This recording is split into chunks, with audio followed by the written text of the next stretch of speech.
selalu berusaha menyimpan sesuatu yang bisa membawa manfaat, baik untuk dirinya, untuk anak cucunya, maupun untuk keluarganya, untuk masa kini dan masa depannya. Kadang simpanan itu berbentuk uang, kadang berupa tanah, lain saat berbentuk pabrik, dan lain sebagainya. Sementara masa depan yang paling pasti adalah akhirat. Jika untuk masa depan dunia kita rela memeras keringat, membanting tulang, pergi pagi dan pulang petang, menyimpan uang, menyimpan tanah, menyimpan pabrik, pernahkah kita merenung jika satu saat kiamat datang, kita dibangkitkan dari kubur masing-masing, berdiri di padang mahsyar untuk mempertanggungjawabkan seluruh kegiatan hidup kita di dunia ini, lalu kita akan menuju ke alam akhirat. Sudahkah kita mempunyai simpanan untuk akhirat kita? Pada pertemuan kali ini saya ingin menyampaikan sebuah hadis di mana Rasulullah sallallahu alaihi wasallam bersabda, "Arba'un min kanzil jannah." Simpanan sorga ada 4 macam. Yang pertama, ikhfa'us sadaqah, menyembunyikan sedekah. Saudara-saudara kaum muslimin, sebagaimana yang kita maklum bahwa Allah Subhanahu wa taala melebihkan sebagian rezeki dari kita terhadap yang lain. Ada yang kaya, ada yang setengah kaya, ada yang miskin, ada yang setengah miskin, dan selanjutnya. Ada yang gajinya kecil tapi penghasilannya gede. Ada yang penghasilannya gede tapi nggak punya gaji. Ada juga yang memang gajinya gede dan penghasilannya gede. Kelebihan rezeki merupakan sunnatullah dan tidak harus membuat kita merasa lebih dari yang lain. Bahkan sebaliknya, kelebihan itu harus membuat kita ringan tangan untuk menolong mereka yang memang memerlukan pertolongan. Kalau saudara diberikan ilmu, maka pertanyaan akhirat cuma satu: ilmumu kau amalkan untuk apa? Kalau saudara diberikan umur yang panjang, pengadilan akhirat juga bertanya satu: umurmu kau habiskan di mana? Tapi kalau saudara diberikan harta, pengadilan akhirat akan bertanya 2: hartamu kau dapat dari mana? Kau belanjakan kemana? Dari mananya ditanya dan kemananya juga ditanya. Oleh karena kita akan dimintakan pertanggungan jawab, maka amanah yang bernama harta ini harus kita gunakan dengan sebaik-baiknya. Ada penggunaan yang merupakan kewajiban, itu zakat namanya. Ada penggunaan yang sewaktu-waktu, itu infak namanya.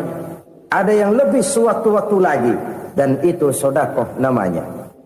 Zakat dia terikat oleh haul dan nisab, oleh putaran batas waktu dan ukuran dari harta itu sendiri. Sedangkan infak terikat oleh situasi dan kondisi perekonomian seseorang. Sedangkan sedekah tidak terikat dengan apapun. Dalam kondisi seperti apapun kita bisa melakukan sedekah dengan yang terkecil sekalipun. Sampai-sampai Rasulullah sallallahu alaihi wasallam mengajarkan, la tahqiranna minal ma'rufi syai'an walau an talqa akhaka biwajhin talik. Atau ada hadis, tabassumuka fi wajhi akhika laka shadaqah. Senyumanmu kepada temanmu adalah sedekah. Jadi untuk melakukan sedekah tidak harus dalam berbentuk uang. Dengan ilmu kita bisa sedekah. Dengan tenaga kita bisa bersedekah, dengan pikiran kita bisa bersedekah, bahkan senyum kepada teman itu pun sedekah. Jadi kalau sedekah dengan uang memang belum punya uang, nyengir aja banyakin. Itu asal pada tempatnya, jangan lalu ketemu tiang listrik cengengesan. Tentu tidak pada tempatnya dan tidak wajar. Nah, sedekah yang paling dicintai Allah adalah sedekah yang disembunyikan. Artinya, jauh dari sifat riya. Kan kadang-kadang ada orang sedekah itu disebutkan namanya, apa tidak bagus? Kalau memang niatnya ikhlas, ya bagus-bagus saja. Untuk memberikan sugesti kepada yang lain. Di Fulan bin Fulan nyumbang sekian, diumumkan. Boleh kalau niatnya untuk memberikan rangsangan kepada yang lain supaya dia menyumbang lebih besar dari orang tadi. Tapi kalau itu mendatangkan riya, maka sedekah yang paling dicintai Allah adalah sedekah yang disembunyikan. Tangan kiri saja tidak tahu apa yang diberikan oleh tangan kanan. Sedekah yang dilakukan dengan ikhlas akan merupakan perbendaharaan surga, tersembunyi dari pandangan orang lain, tidak seorang pun tahu. Karena memang sikap yang baik adalah melupakan kebaikan dan mengingat kesalahan. Itu salah satu ciri orang bahagia. Orang yang selalu mengingat kesalahannya dan berusaha melupakan segala kebaikannya. Kalau dia akan berada kebaikan, dia tidak bisa ikut, dia merasa rugi karena dia merasa belum pernah berbuat baik. Tapi kalau akan melakukan kesalahan baru, dia ingat kesalahan yang sudah-sudah, sehingga terhalang baginya untuk melakukan satu kesalahan baru. Demikianlah saudara-saudara, bahwa Allah melebihkan rizki sebagian kita dari yang lain, agar terjadi tolong-menolong dalam kehidupan ini. Jadi kesenjangan yang nature, kesenjangan yang alami, itu sunnatullah. Ada yang kaya, ada yang miskin, ada yang kelas menengah. Nah, kenapa lalu sekarang kita berusaha mengentaskan kemiskinan? Oleh karena adanya kesenjangan struktural. Kalau yang kaya bisa semakin kaya, kenapa yang miskin tidak bisa naik jadi ikut sedikit kaya? Sebab pada dasarnya Islam adalah agama yang sejak turunnya sudah berupaya memerangi kemiskinan. Bahkan dikatakan kemiskinan itu mendekatkan kepada kekufuran. Orang kalau miskin udah dekat banget sama kafir. Gampang menjadi kafir. Berapa banyak saudara-saudara kita yang oleh karena soal perut, oleh karena soal materi, terpaksa meninggalkan dan menanggalkan akidahnya. Menjual petunjuk yang diberikan Allah dengan kesenangan dunia yang cuma sebentar ini. Na'udzubillah, thumma na'udzubillah. Jadi makin kita sembunyikan satu sedekah, semakin banyak perbendaharaan kita di surga. Sedekah yang paling dicintai Allah adalah sedekah yang disembunyikan. Malahan ada seorang sufi, dia punya kebiasaan kalau pergi sholat Jumat dia bawa uang, itu uang dia taruh di bawah tikar masjid. Dia niat sedekah kepada siapa saja yang nemuin itu duit. Maksudnya apa? Supaya yang nemuin nggak tahu siapa yang punya duit. Demikian dia saking ingin menyembunyikan sedekahnya. Karena sifat riya itu bisa memakan amal kita sendiri. Riya itu termasuk menyebut-nyebut kebaikan kita. Orang yang suka nepuk dada, sedikit-sedikit ngitungnya kalau nggak gua. Tuh kalau nggak gua tuh yang belah situ kalau nggak gua. Iya kalau nggak lu kenapa emang? Orang yang suka menepuk jasad. Tuh biasanya memang begitu saudara-saudara. Kalau perang lagi berkecamuk, orang nggak sempat ngaku jadi pahlawan. Tapi begitu perang selesai, yang kagak kenal bedil ngaku pahlawan, mas. Itu sesuatu yang biasa. Oleh karenanya, orang-orang yang ikhlas dalam bersedekah, disembunyikannya sedekah itu, Allah cinta betul. Malahan ada hadis memberikan jaminan, inna sedaqatal mar'il muslimi tazidu fil umri wa tadfa'u mitatas su'i. Sesungguhnya sedekahnya seorang mukmin tazidu fil umri, bisa menambah umur panjang. Wa tadfa'u mitatas su'i, dan menyelamatkan manusia dari mati secara su'ul khatimah. Jadi siapa yang kepengen panjang umur, banyaklah sedekah. Yang bosan hidup, pelit terus. Sedekah menambah panjang umur dan menyelamatkan manusia dari mati secara su'ul khatimah. Pak, katanya umur itu nggak bisa ditambah, nggak bisa dikurangin. Kapan? Kalau ajal sudah datang. Wa idza jaa ajaluhum la yastakhiruna sa'atan wa la yastakdimun. Kalau ajal datang tidak bisa dimajukan, tidak bisa dimundurkan. Itu kalau ajal sudah datang. Tidak bisa lagi umur ditambah dikurangi, sudah datang. Tapi kalau belum datang, itu kan haknya Allah. Mau ditambah, mau dikurangi, hak prerogatif Allah. Sebagai pencipta manusia, Allah maha kuasa dan maha mampu. Sedekah ini menambah panjang umur dan menyelamatkan manusia dari mati secara su'ul khatimah. Itu orang mati kan sama ya, kondisinya mati, nggak nafas. Tapi hakikat mati kan lain-lain. Ada yang mati itu husnul khatimah, baik akhirnya. Misalnya lagi ngaji mati, lagi sholat mati, lagi sedekah mati. Ini yang dinamakan dengan husnul khatimah, baik di akhirnya. Sebaliknya ada yang su'ul khatimah, jelek di akhirnya. Ini yang jadi catatan akhir. Lagi nyekek botol, mampus. Lagi banting kartu, modar. Su'ul khatimah, jelek pada akhirnya. Sedekah menyelamatkan manusia dari mati secara su'ul khatimah. Dan kita semua kepengen mendapat husnul khatimah, jauh dari su'ul khatimah. Oleh sebab itu yang bisa menyelamatkan kita dari penyakit itu antara lain adalah sedekah yang disembunyikan. Yang dikerjakan dengan ikhlas karena Allah. Tidak karena kepengen dipuji orang, tidak karena ingin dikatakan orang pemurah, sebab orang dermawan itu orang yang memberi tanpa harus diminta. Kalau masih harus diminta, ya belum dermawan namanya, masih harus diminta. Kalau nggak diminta ya tulus, lolos, polos. Saudara-saudara kaum muslimin rahimakumullah.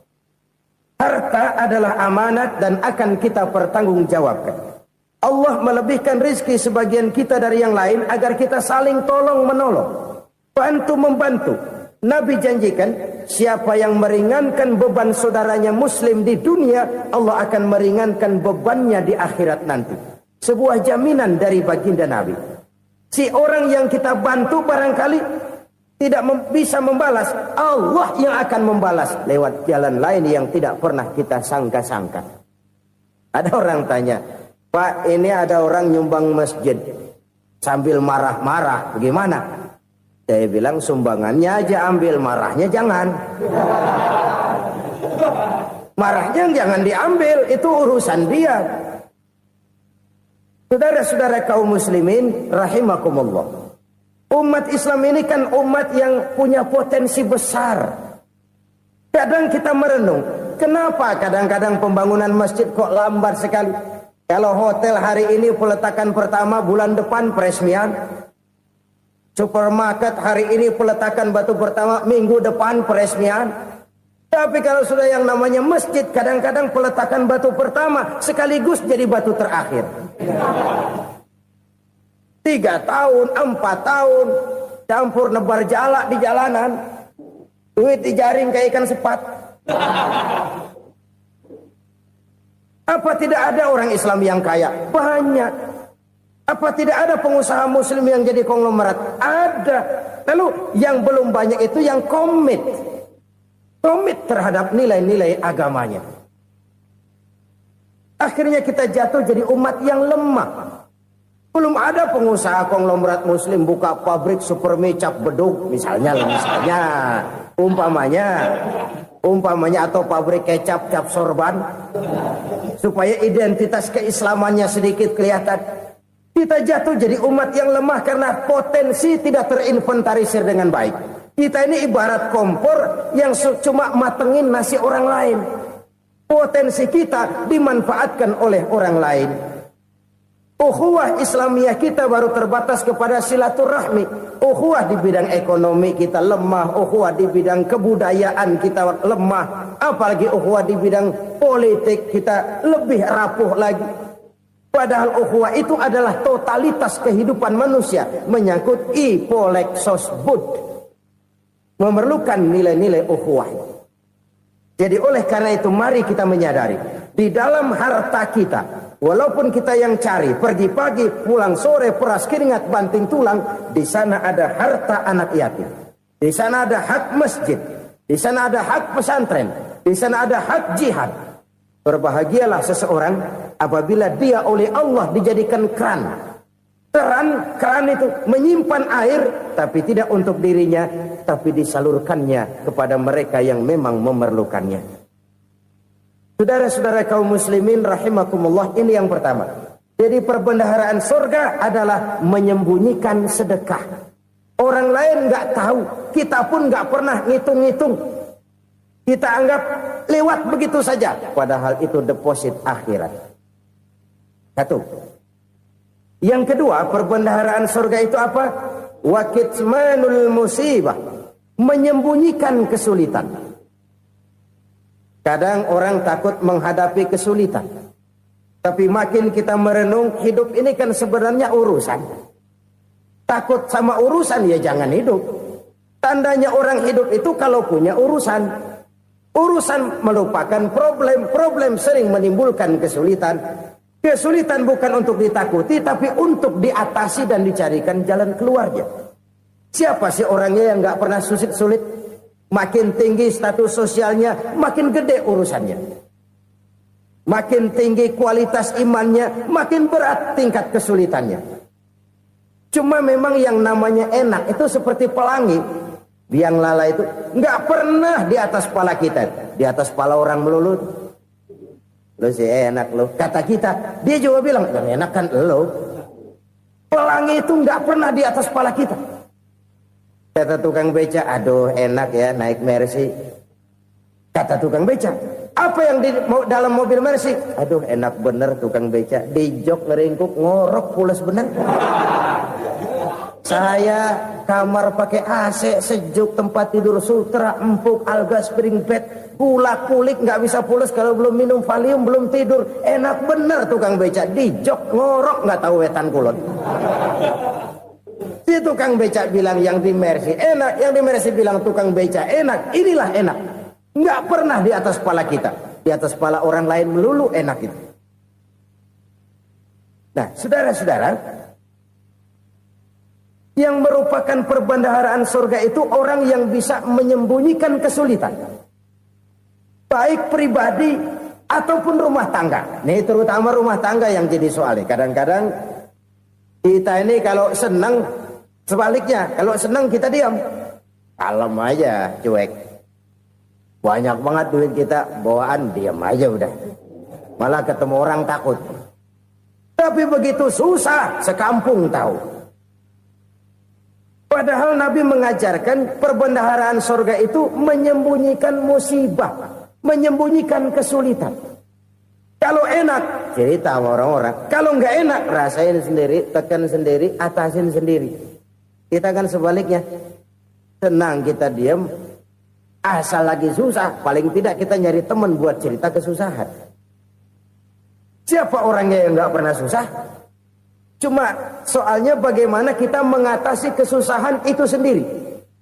Begitu juga misalnya kalau orang sudah berumah tangga, itu orang tuanya harus menjadi tempat dia cerita yang enak-enak saja.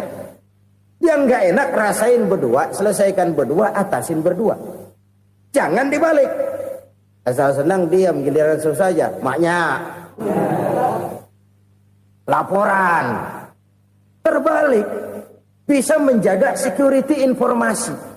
Maka nama bayam keluar diam, malah seluitan. Enak amat lo makan daging ayam. Security informasi. Saudara-saudara kaum muslimin rahimakumullah. Ujian yang terberat itu yang pernah diberikan kepada para nabi, para rasul, para aulia, para ulama. Makin tinggi keimanan, makin berat bentuk kesulitan. Ayo saya kemukakan satu contoh saja. Ada seorang nabi yang kaya, nabi kaya, namanya Nabi Ayub. Iblis kalau orang begini kan keki, ibadahnya rajin, kaya. Nih yang kayak begini susah digodain. Kalau ibadahnya rajin, miskin, kali bisa disogok. Sini imannya mantap, ibadahnya rajin, kaya, nabi lagi. Tapi namanya iblis, nggak kurang akal. Laporan, Tuhan, kenapa Les? Ya ini bahasa saya, bahasa Qurannya sih nggak gitu. Itu hambamu yang namanya Ayub, dia rajin ibadah cuma karena dikasih kaya aja. Coba kasih miskin dia, berhenti dia sembahyang. Ah, kamu bisa aja. Saya tahu Ayub itu hambaku yang ikhlas. Saya buktiin Tuhan, silahkan. Dibuktiin lah, iblis turun ke alam ini. Yang mula-mula dia lakukan, dia rusak sawah ladang Nabi Ayub.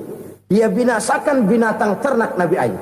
Sehingga dalam waktu singkat, jatuhlah Nabi Ayub dari orang paling kaya, jadi orang paling miskin.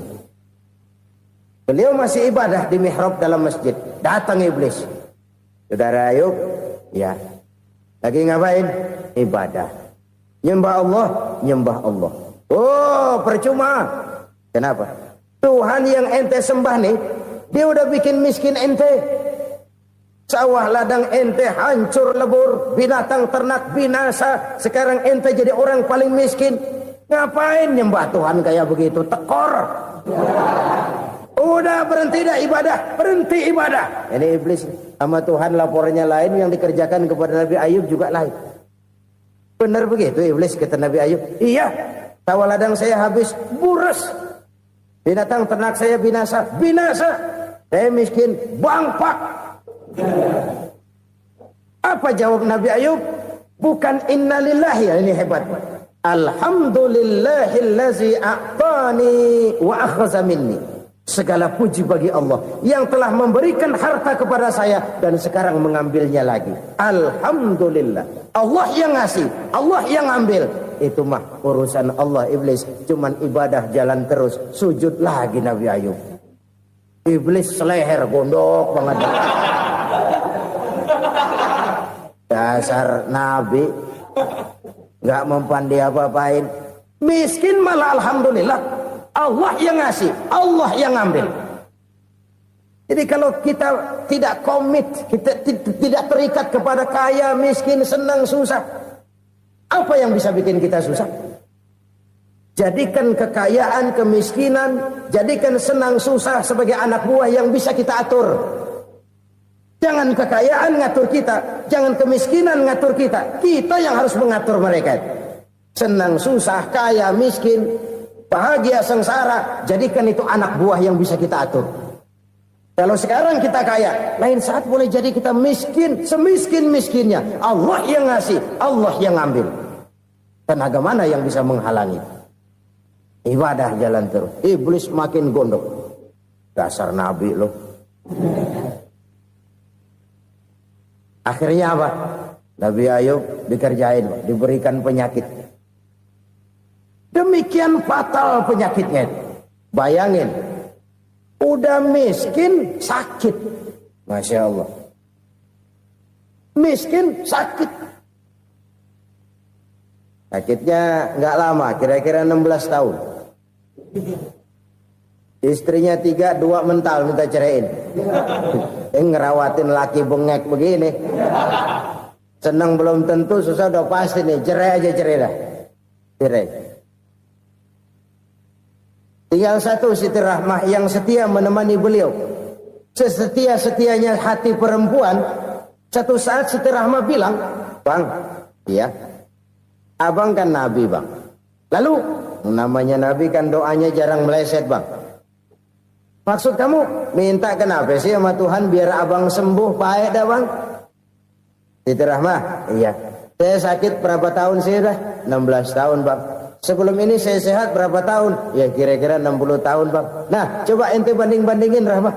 Saya dikasih sehat 60 tahun, dikasih sakit 16 tahun. Sudah nggak sabar mau doa kepada Allah minta sembuh. Saya malu kepada Allah. Diuji dengan yang luar biasa seperti ini, tidak mengganggu stabilitas kehambaannya. Dia tetap menghamba kepada Allah Subhanahu wa ta'ala. Saudara-saudara kaum muslimin rahimakumullah. Kunci menghadapi kesulitan itu apa? Allah jelaskan dalam satu ayat, wa basyiris sabirin alladzina iza asabathum musibah qalu inna lillahi wa inna ilaihi raji'un. Gembirakan orang-orang yang sabar Siapa mereka itu? Yang apabila mendapat musibah mereka kembali kepada keyakinan dasar, segalanya dari Allah dan segalanya akan kembali kepada Allah. Ini konsepsi dasar dari sikap muslim dalam menghadapi berbagai kesulitan. Segalanya dari Allah, segalanya akan kembali kepada Allah. Kalau ini sudah kondisi dasarnya, maka kita akan lapang menghadapi kenyataan bagaimanapun pahitnya. Apakah itu namanya miskin, apakah itu namanya sakit, bahkan maut sekalipun. Maut sekalipun. Segalanya dari Allah, segalanya akan kembali kepada Allah. Ini sikap hidup, bukan sekedar ucapan. Kita kadang-kadang menjadikannya sebagai ucapan. Mulutnya sehingga berhenti, innalillahi wa inna ilaihi rajiun, tapi nangisnya terus gerung-gerungan. Bukan itu, ini kesadaran moral. Kalau segalanya dari Allah, segalanya kembali kepada Allah, kan sebenarnya cuma nunggu giliran. Hari ini saya nyembayangin dia, entah hari apa saya disembayangin orang. Hari ini saya antar dia ke kubur, entah hari apa orang nganterin saya ke kubur. Hari ini saya tahlilkan dia, entah nanti kapan orang tahlilkan saya. Segalanya dari Allah, segalanya akan kembali juga kepada Allah. Oleh sebab itu saudara-saudara, kesulitan bukan untuk ditakuti. Kesulitan justru untuk diatasi, dicarikan jalan keluarnya. Dan tidak ada orang yang tidak pernah mendapat kesulitan. Tidak ada. Semakin tinggi status sosial, semakin tinggi kualitas keimanan, semakin besar juga tingkat kesulitan. Hanya saja bagaimana cara kita mengatasinya. Dan Al-Quran menyatakan, inna ma'al usri yusra. Di balik kesulitan itu pasti ada kemudahan. Roda itu berputar. Karena itu Rasulullah sallallahu alaihi wasallam mengingatkan kepada kita, ta'arraf ilallahi fir rakha ya'rifka fis syiddah. Ingatlah kepada Allah di waktu kamu senang, supaya Allah ingat kepada kamu di waktu kamu susah. Kalau waktu senang kita ingat kepada Allah, kita susah, Allah tidak akan meninggalkan kita. Tapi kalau waktu senang kita jauh dari Allah, sujud tidak sempat, dengan masjid jauh, ketika senang kita lupakan Allah. Nanti begitu kita susah, Allah lupakan kita. Dan itu menyakitkan. Oleh karena itu orang-orang tua kita dulu bilang, kalau lagi sehat ingat-ingat lu bakal sakit nanti. Kalau lagi kaya ingat-ingat satu saat kita bakal jatuh miskin. Bahkan kalau lagi muda ingat-ingat kita bakal tua. Dan yang terpenting kalau lagi hidup ingat-ingat kita bakal mati. Saudara-saudara kaum muslimin rahimakumullah. Jadi yang kedua yang merupakan perbendaharaan surga, menyembunyikan musibah. Saudara-saudara kaum muslimin rahimakumullah. Hal ketiga yang merupakan perbendaharaan surga adalah wasilatur rahmi. Orang yang suka bersilaturahmi.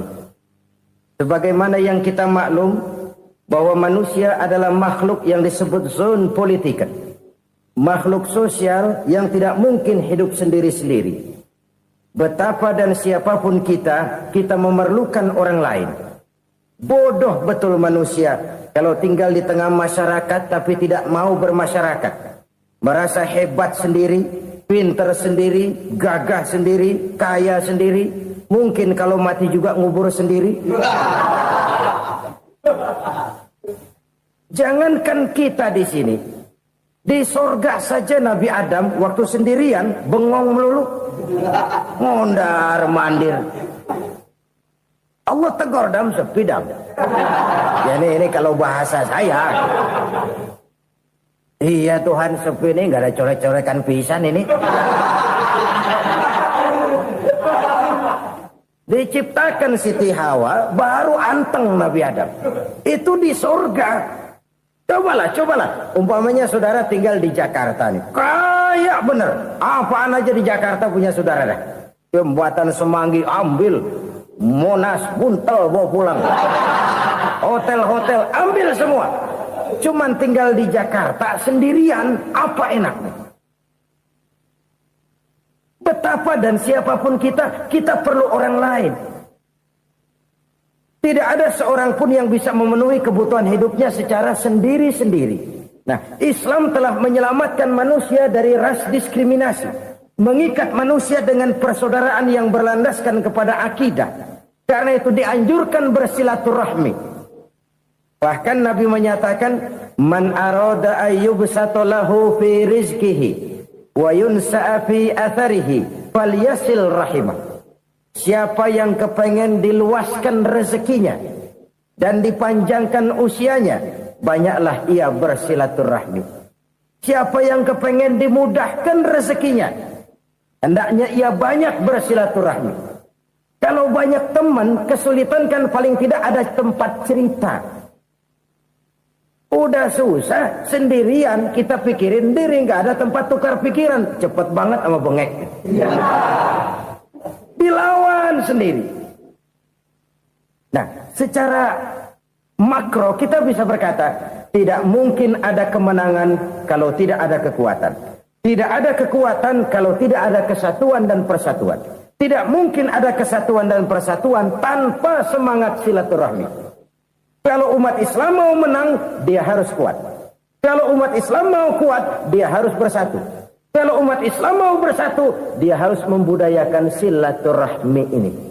Bahkan sampai-sampai kata Nabi, kalau bisa cari nilai tambah. Apa? Silman qata'ak. Bersilaturahmilah kau kepada orang yang marah denganmu. Masya Allah, indahnya ajaran agama kita. Orang yang marah pun kepada kita, kata Nabi, kalau bisa bersilaturahmilah kepadanya. Kepada orang yang marah itu. Di situ nilai tambah. Cuman jujur nih hadis, ngucapinnya gampang, ngamalinnya yang berat banget. Orang marah sama kita, kita disuruh silaturahmi. Ada apa malu? Lu marah, ada gue marahan lagi. Gue pikirin. Saudara-saudara kaum muslimin rahimakumullah. Tapi ini yang diajarkan, bahkan ini yang dicontohkan oleh baginda Rasul. Bagaimana begitu mudah, misalnya satu saat Abu Jahal ini ngatur strategi bagaimana bikin Muhammad celaka. Dia gali lubang di depan tempat tidurnya. Dia tutupin daun korma. Terus dia panggil seseorang, ke sini. Kasih tahu Muhammad, pamannya sakit keras, minta ditengokin. Berangkat orang ini ke sana. Muhammad, labbaik. Pamanmu sakit keras, dia minta ditengokin. Baik, saya akan datang menjenguk beliau. Berangkatlah Nabi ke rumah Abu Jahal tanpa prasangka apapun. Abu Jahal udah pasang stil, selimut 3 rangkap setengah dipakai, persis kayak orang meriang. Tapi sembari ngintip dari balik selimut, begitu Muhammad buka pintu, nah masuk perangkap nih. Muhammad jalan menuju tempat pembaringan. Makin lama makin dekat, makin lama makin dekat, makin dekat ke lubang yang dipasang oleh Abu Jahal itu. Dalam hati Abu Jahal, terus dah jatuh, mampus dah lo ini. Mampus lo hari ini nih. Apa yang terjadi? Malaikat Jibril datang. Muhammad, pamanmu cuma pura-pura sakit. Di depan tempat tidurnya ada lubang perangkap supaya kamu jatuh ke situ. Sudah, kamu pulang. Balik kanan Nabi. Sudah hampir jatuh ke lubang, balik kanan, pulang. Bayangin kecewanya Abu Jahal. Muhammad dikit lagi, Muhammad dikit lagi. Enggak paman, saya pulang aja. Emosi bangun dari tempat tidur, enggak sadar kalau lagi pura-pura sakit. Lompat ngejar Nabi, dia lupa dengan lubang yang dia gali.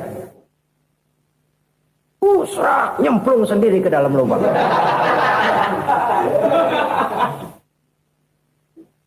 Nabi terus berlalu.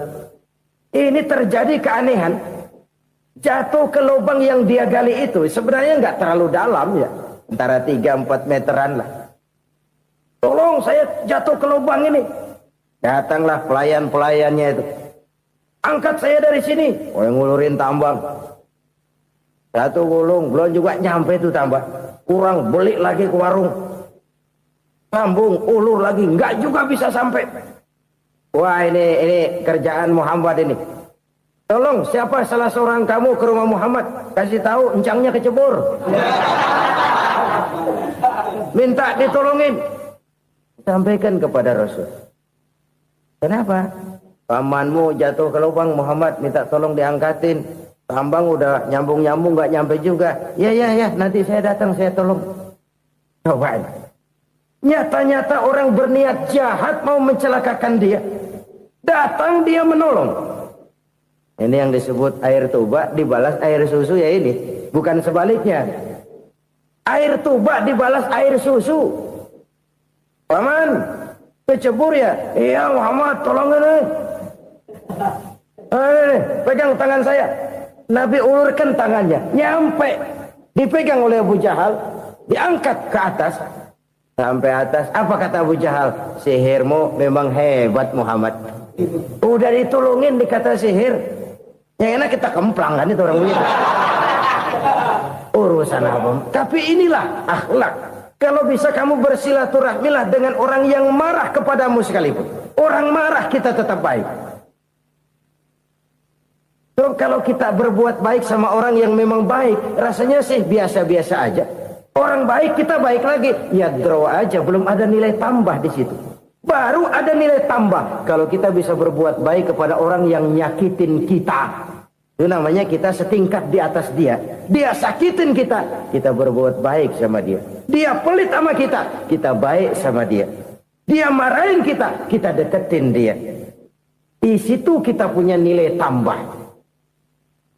Jadi siapa yang ingin diluaskan rezekinya kata Nabi dan dipanjangkan umurnya, hendaklah ia banyak-banyak bersilaturahmi. Sederhana sebenarnya silaturahmi, tapi silaturahmi membangkitkan semangat kesatuan dan persatuan.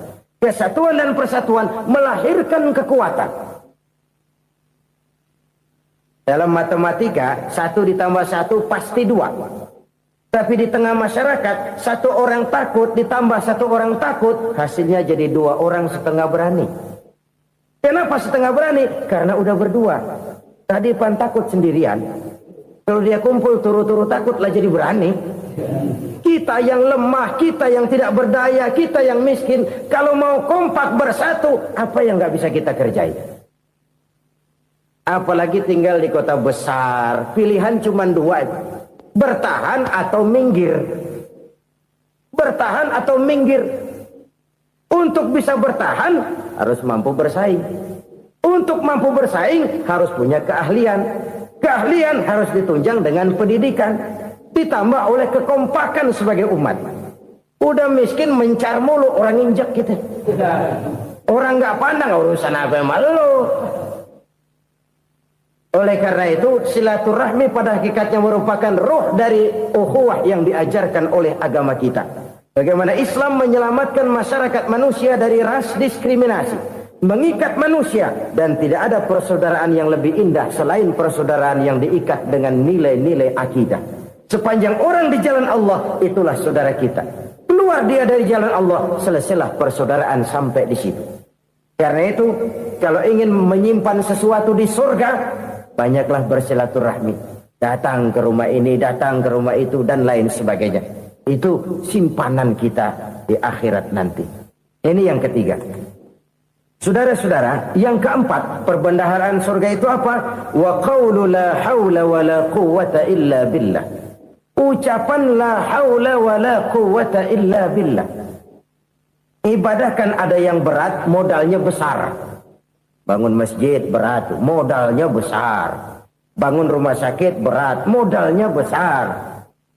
Ada ibadah yang berat, tapi modalnya ringan. Misalnya puasa. Puasa itu berat, mengendalikan nafsu. Kalau sekedar nggak makan nggak minum sih enteng, mengendalikan nafsu. Itu jihad terbesar. Tapi kan modalnya ringan, cuma niat saja. Ini ibadah berat, modalnya ringan. Ada ibadah yang ringan, modalnya juga enteng. Seperti termasuk ucapan la haula wa la quwwata illa billah. Tanpa sadar, la haula wa la quwwata illa billah. Nyelengin tuh di surga.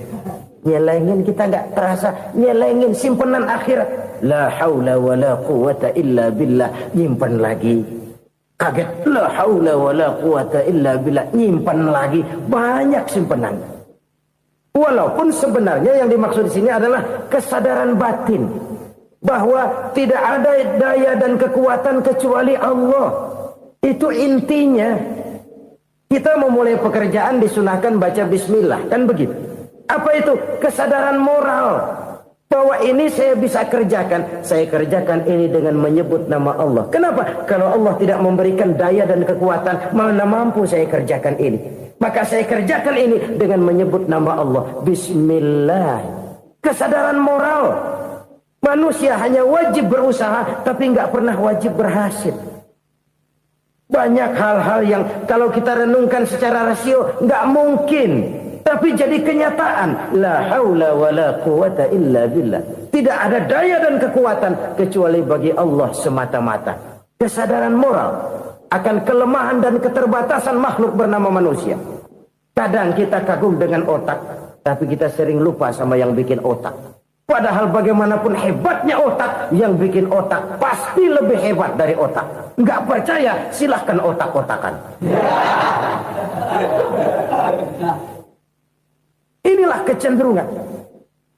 Kita kagum dengan pesawat-pesawat mutakhir, bukan main besi gede banget terbang itu. Alangkah hebatnya. Lalu apa yang bikin otak tidak lebih hebat dari itu semua? Kita puji laut. Apa yang bikin laut tidak lebih hebat dari laut itu? La haula wa la quwata illa billah. Tidak ada daya dan kekuatan kecuali Allah. Apa yang bisa kita lakukan? Kalau tidak karena daya dan kemampuan yang diberikan oleh Allah kepada kita. Lahirlah sikap tawadu, rendah hati. Tidak melonjak menjadi angkuh dan sombong. Sadar akan kelemahan dan keterbatasan diri.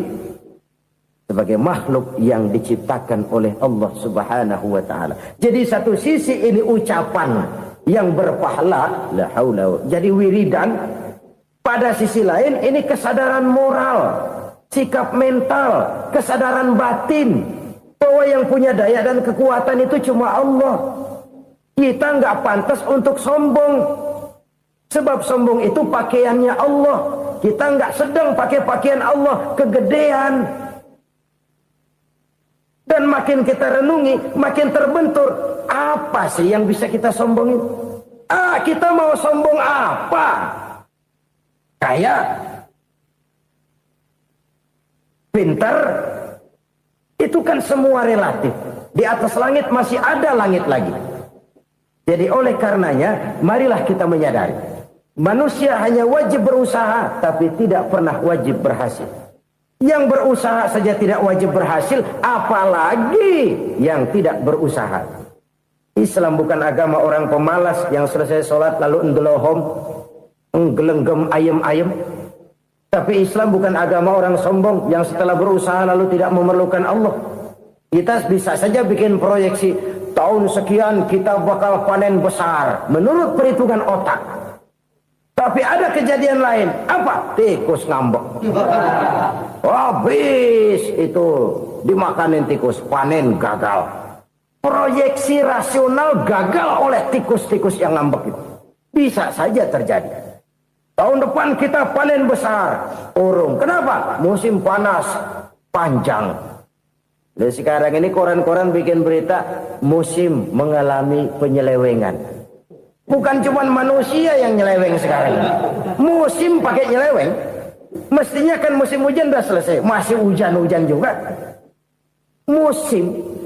Nah sekarang kita boleh bikin proyeksi, kita bakal panen besar. Tahu-tahu musim panas panjang, sawah retak, air kering. Cari teknokrat yang paling botak, suruh pendekin tuh musim panas. La haula wa la quwata illa billah. Inilah kesadaran moral. Saudara, saya teringat satu saat ada seorang konglomerat. Umurnya ya kira-kira 70-an. Suatu saat dia ditanya oleh wartawan, Pak, umur Bapak berapa sih? Ya paling 10 tahun. 10 tahun? 10 tahun? Anak Bapak berapa orang? Satu saja? Satu. Harta Bapak berapa? Ya paling-paling bangsa 7 juta kali. 7 juta? Iya. Pak, kenapa Bapak bohongi saya? Bapak punya buku biografi.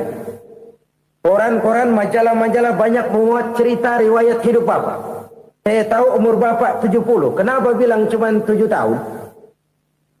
Saya tahu anak Bapak 8. Kenapa cuma bilang 1? Saya tahu harta bapak miliaran, mungkin triliunan, pabrik di mana-mana, bank di mana-mana. Kenapa bilang uang bapak cuma 7 juta? Nah, kata si konglomerat tadi, kamu benar nak, kamu benar. Umur saya kalau jumlahnya memang 70 nak. Cuman ingat-ingat saya, baru 7 tahun terakhir ini saya sujud. Baru 7 tahun terakhir ini saya berusaha dekat dengan Allah. Saya laksanakan perintahnya, saya jauhi larangannya. 7 tahun inilah rasanya yang ada nilainya di hadapan Allah. Yang 63 tahun matong, kelabu, kelem umur gue. Habis untuk maksiat, untuk munkarat. Maka ketika ditanya tadi, umur saya 7 tahun itu. Oh begitu Pak. Oh iya. Lalu anak Pak. Anak bapak kan 8. Kenapa bilang cuma 1? Nah, kalau jumlah hitungannya memang anak saya 8. Tapi dari 8 orang ini rasanya cuma 1 nih. Yang bakal jadi buah hati, belahan jantung. Pelanjut cerita, penerus sejarah. Bakal jadi anak soleh yang akan mendoakan saya. Cuma 1 rasanya anak saya ini yang bakal jadi buah hati saya. Besar-besaran saya. Yang akan mendoakan di kubur saya. Yang akan mendoakan di akhirat saya. Yang 7 orang mana, Masya Allah, yang atu tenggeng, yang atu nyekek botol mulu, yang atu nggak karu-karuan. Makanya saya bilang 1 anak saya yang akan bisa mendoakan saya. Oh begitu Pak. Iya. Nah harta Pak, harta bapak kan triliunan, pabrik bapak di mana-mana, uang bapak hampir di tiap bank-bank besar. Kenapa bilang cuma 7 juta? Betul kau nak. Harta saya kalau jumlahnya memang miliaran, triliunan mungkin. Tapi yang saya ingat baru 7 juta tuh yang saya belanjakan di jalan Allah. Saya nyumbang masjid, saya santuni yatim piatu, saya bantu pembangunan pesantren, saya bantu pembangunan rumah sakit Islam. Itu yang akan saya bawa pulang ke akhirat, yang 7 juta itu. Yang triliunan itu nanti akan diperebutkan oleh anak-anak saya sebagai waris saya. Jadi harta saya 7 juta itu yang bakal nemenin saya di akhirat. Yang akan saya bawa pulang jadi teman saya. Saudara-saudara kaum muslimin, jangan-jangan orang tua itu adalah kita-kita ini. Jangan-jangan kita-kita ini adalah orang tua itu. Jangan-jangan itu potret dari diri kita masing-masing. Dari sekian umur yang diberikan Allah, berapa tahun yang ada nilainya di hadapan Allah? Dari sekian anak-anak yang merupakan amanah, berapa yang akan mendoakan kita sebagai orang tuanya menjadi anak soleh?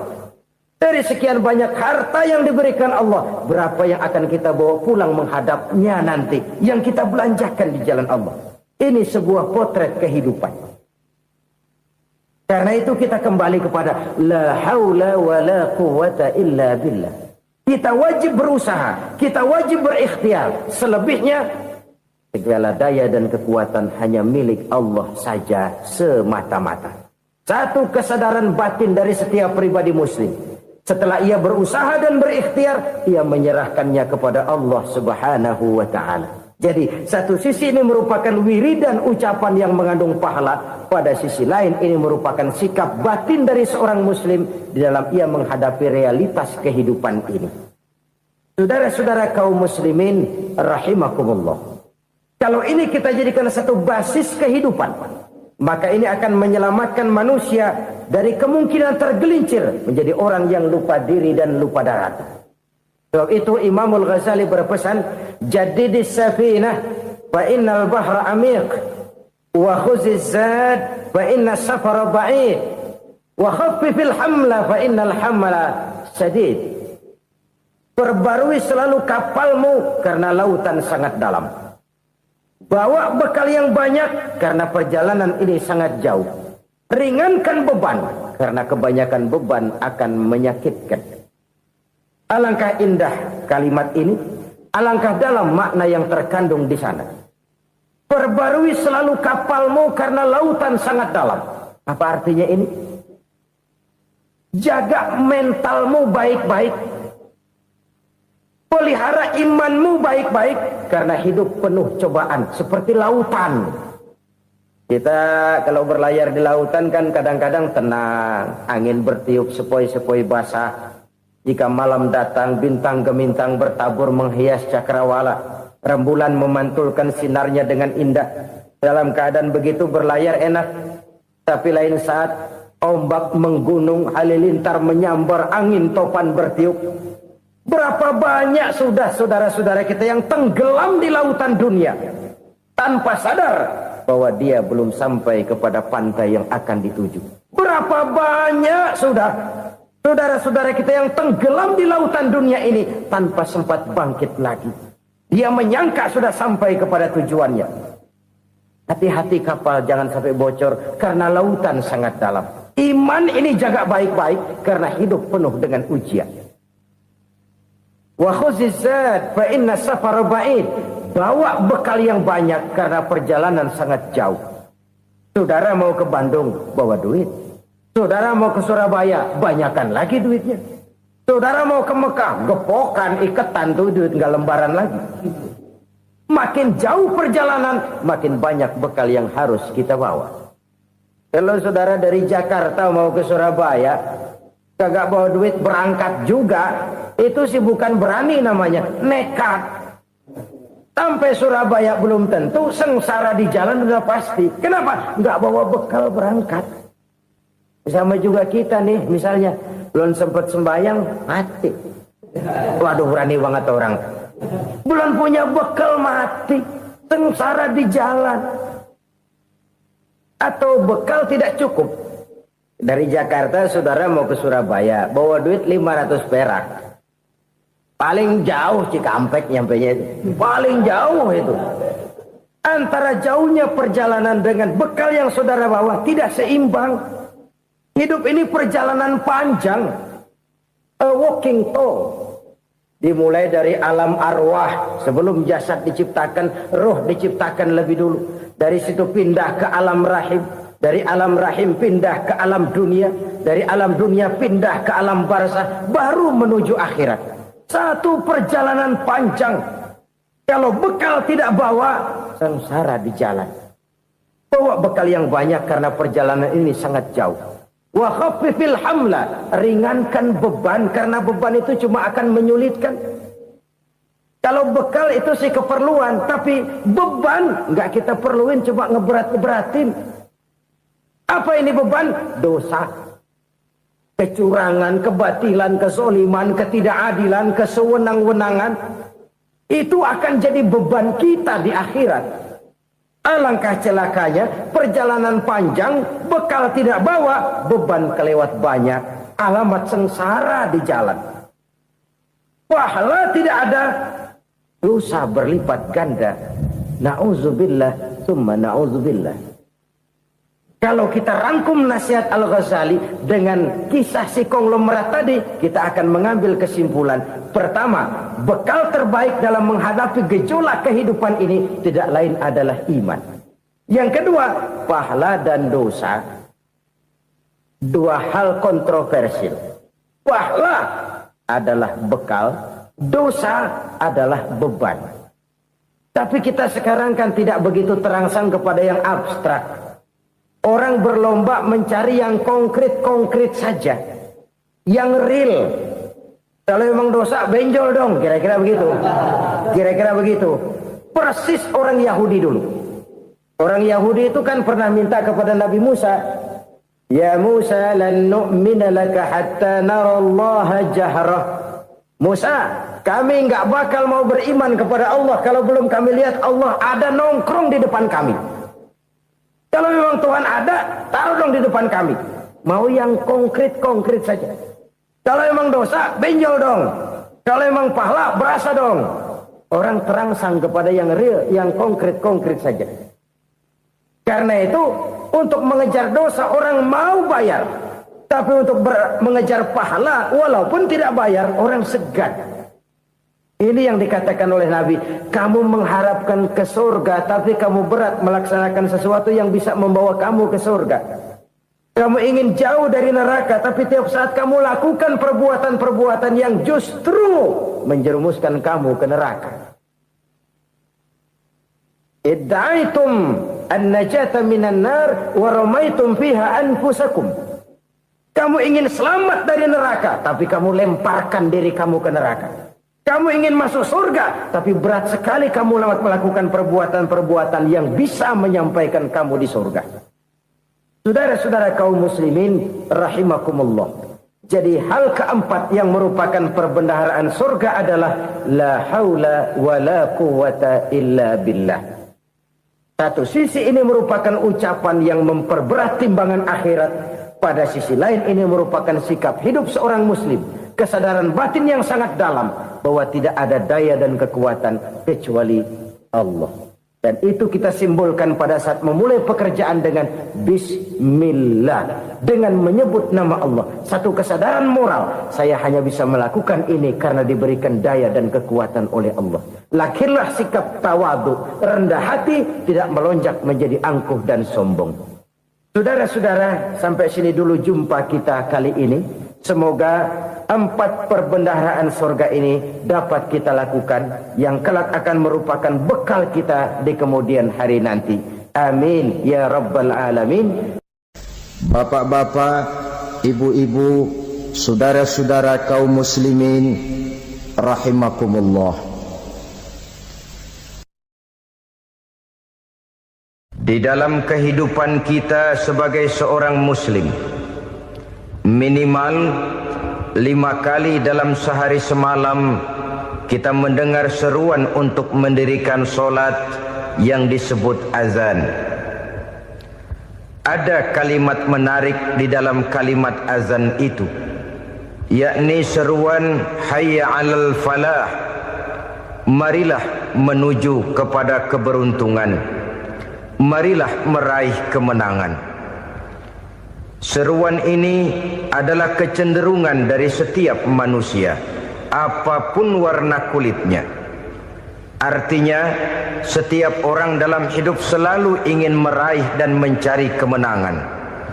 Kemenangan akan melahirkan kepuasan batin, dan kepuasan batin memberikan kebahagiaan. Sedangkan kekalahan melahirkan penderitaan batin, dan penderitaan batin menjerumuskan seseorang di dalam berbagai bentuk kerugian. Jikalau inilah seruan azan, maka masalahnya ialah apa yang menyebabkan kita meraih kemenangan. Al-Quranul Karim memberikan tuntunan dan ajaran kepada kita bahwa orang-orang yang memperoleh kemenangan itu tidak lain adalah orang-orang yang bertakwa. Hanyalah mereka yang bertakwa kepada Allah Subhanahu wa ta'ala pada akhirnya akan tampil sebagai pemenang.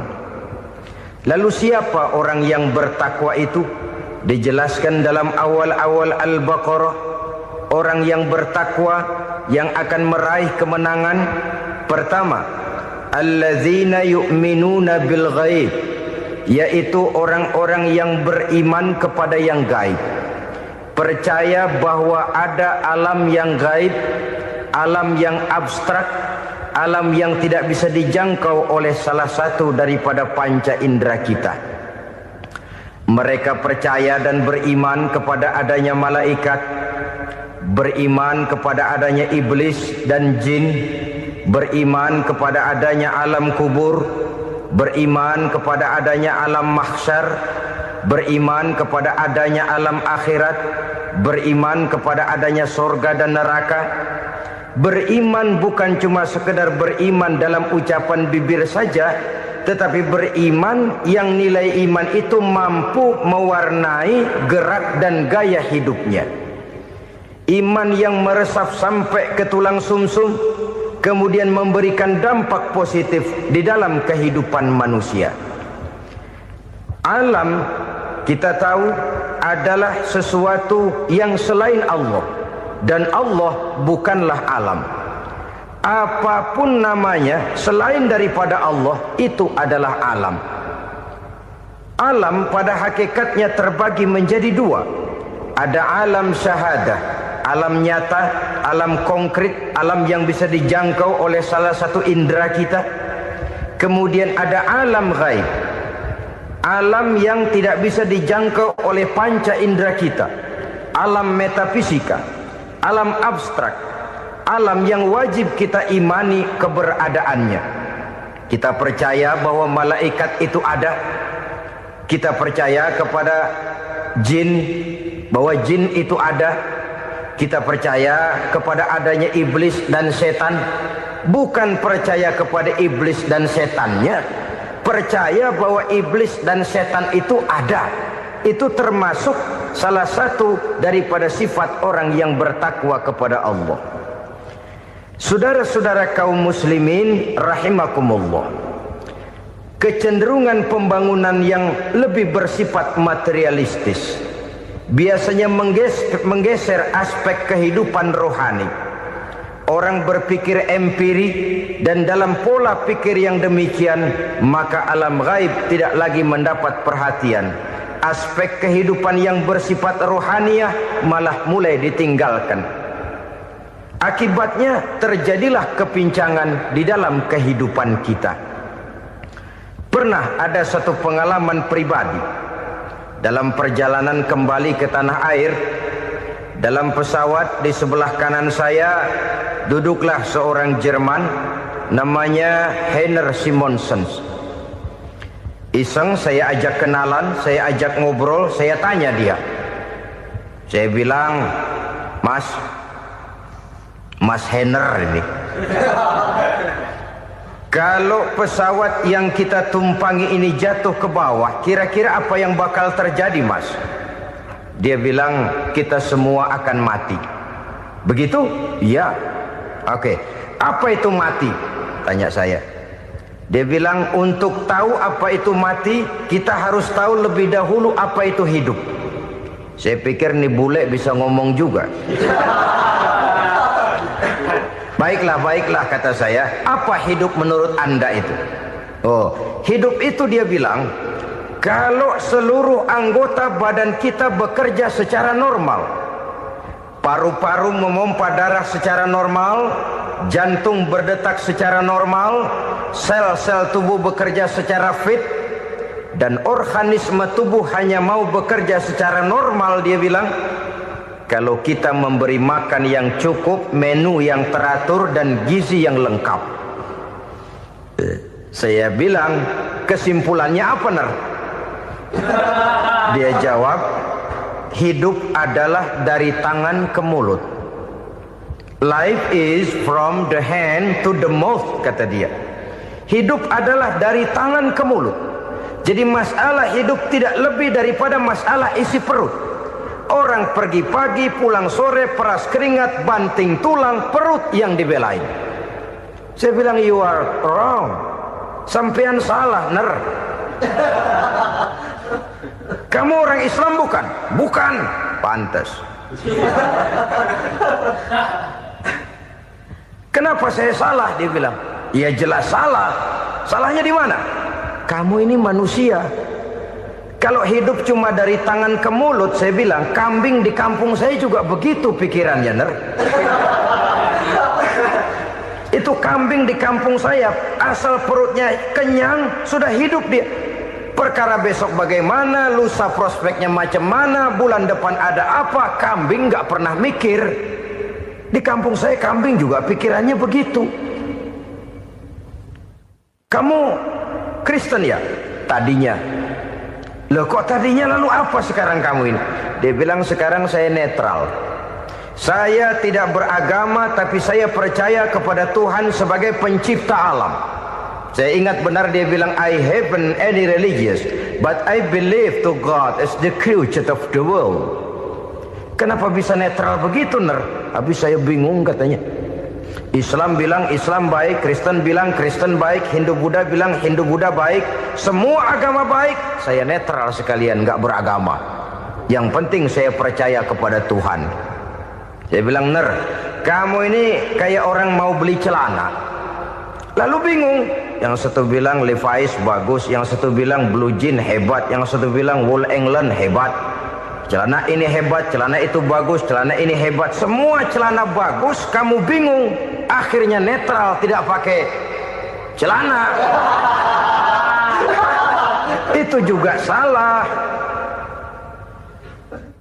Saya pikir-pikir, kemudian saya melihat bahwa dua pola berpikir Heiner ini nampaknya sudah mulai menggejala di lingkungan masyarakat bangsa kita.